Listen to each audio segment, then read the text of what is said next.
Can the Malaysian government proclaim an emergency to sidestep a vote of no confidence? For a start, the word emergency with a capital E is different from the normal word emergency with the lowercase e. They have two different meanings. A constitutional emergency with a capital E is a legal event. The second is an unexpected event requiring immediate action. A neutral observer might have long suspected that the current administration has been exploiting the COVID pandemic to hide its lack of parliamentary majority. The pandemic is not the problem, it is the looming no confidence motion against the government. On October 23rd, the entire cabinet, senior civil servants including the chief of the armed forces and the police, travelled all the way to Kuantan. They sought the monarch's permission to declare a state of partial emergency. The purpose behind this desire for the emergency, it now comes to light, is because the government fears political instability. By political instability, the government tells us, and we are glibly told, that the government now lacks a majority in parliament. If an emergency is declared, so the PM and his cabinet colleagues argue, they can retain power and continue to do good for the nation, including passing a much needed budget. And here it comes. Thereafter, there will be political stability, we are told. Now that the government formally admits it has no majority,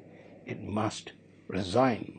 Article 43(4) of the Constitution says, if the PM loses command of the Dewan Rakyat, then unless the King dissolves Parliament at his request, the PM must resign with his cabinet.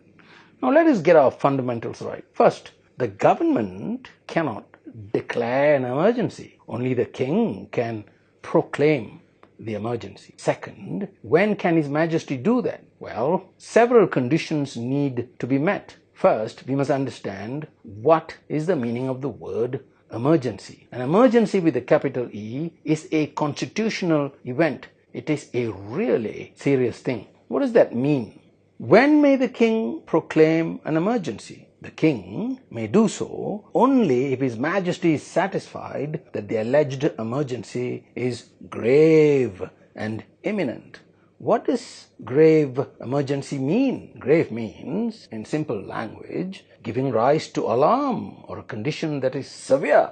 Now, Article 150 of the Constitution says grave emergency means one of three things: the national security, or the national economic life, or the public order across the country is severely threatened, and that event is imminent or appears to be imminent. Is the motion of no confidence faced by the PN government a grave emergency? I think the answer is no. Is the COVID-19 pandemic a grave emergency? Obviously not. It's a public health issue and it doesn't fall within the three definition of an emergency under Article 150.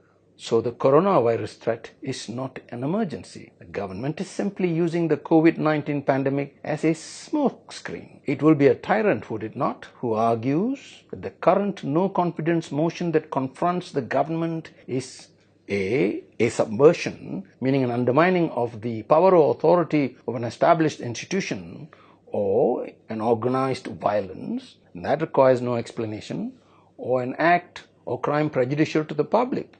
We have seen none of that, or an emergency. We have previously endured several emergencies. I'll cite a few. Tell me if you disagree with me. The Japanese invasion in World War II, the 1963 Indonesian confrontation, the 1969 May 13 riots. This is not what the current situation is. So where's the emergency? We've heard this phrase partial emergency bandied about. What's a partial emergency? There's no such thing. When one says, and I apologize to the ladies, that this lady is with child, one cannot mean that she is partially pregnant. Either she's pregnant or she's not. There are real fears that all this is a failed government's strategy to declare an emergency first and avoid defeat in parliament, or prevent the opposition from meeting or preparing for elections, or worse, conduct extrajudicial detentions. Few have forgotten the evils of the Internal Security Act, which now exists under a camouflaged name. So who's advising the King that the situation is grave? It is the very persons who aim to profit by it. The Prime Minister and his infighting cabinet. The Prime Minister and his cabinet are the people's trustees. They swore an oath to uphold the Constitution. not to abuse it to create a false emergency. If they abuse the Constitution for their self-preservation, they are in breach of their duties. They disobey their sworn oath and they act in breach of trust. So the king can and should refuse the request, because His Majesty himself swore an oath not to let the Constitution be abused. His Majesty cannot stand by and see this happen. If a decision is made to declare an emergency, can that decision be challenged in court? Of course.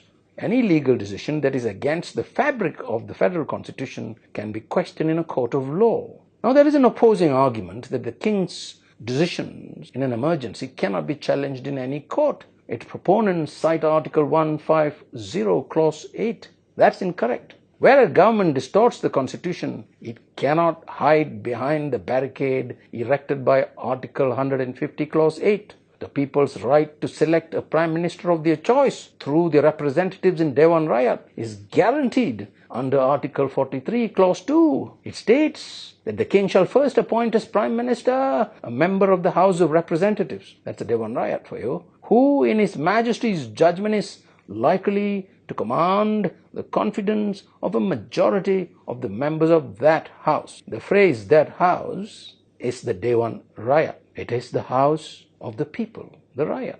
The government has lost the confidence of the people, of the people's representative. Now, this government clings to power without the constitutional legitimacy of Parliament's approbation. Is it not the king's constitutional duty to appoint the people's choice as prime minister? So should the court stand mute with bowed heads while the government defeats the rights of the Rayat? What must the king's lawyers advise His Majesty? They must advise His Majesty that there is no emergency at all. His Majesty should refuse his permission and prevent a constitutional coup d'etat. Otherwise, we risk being laughed to scorn by other nations. We'll become a banana republic. So in conclusion, this nation is not, my dear friends, the chessboard of irresponsible and power-hungry politicians. Make no mistake, this is a decisive moment in history. Will our king stand with us, the Rayat? Dear friends, thank you very much for watching this video. If you like this video, press like, share it widely with your friends, ring that bell, and if you haven't already, please subscribe. Thank you very much. Until I see you again with another exciting video, this is GK Ganesan and this is GK TV. Goodbye.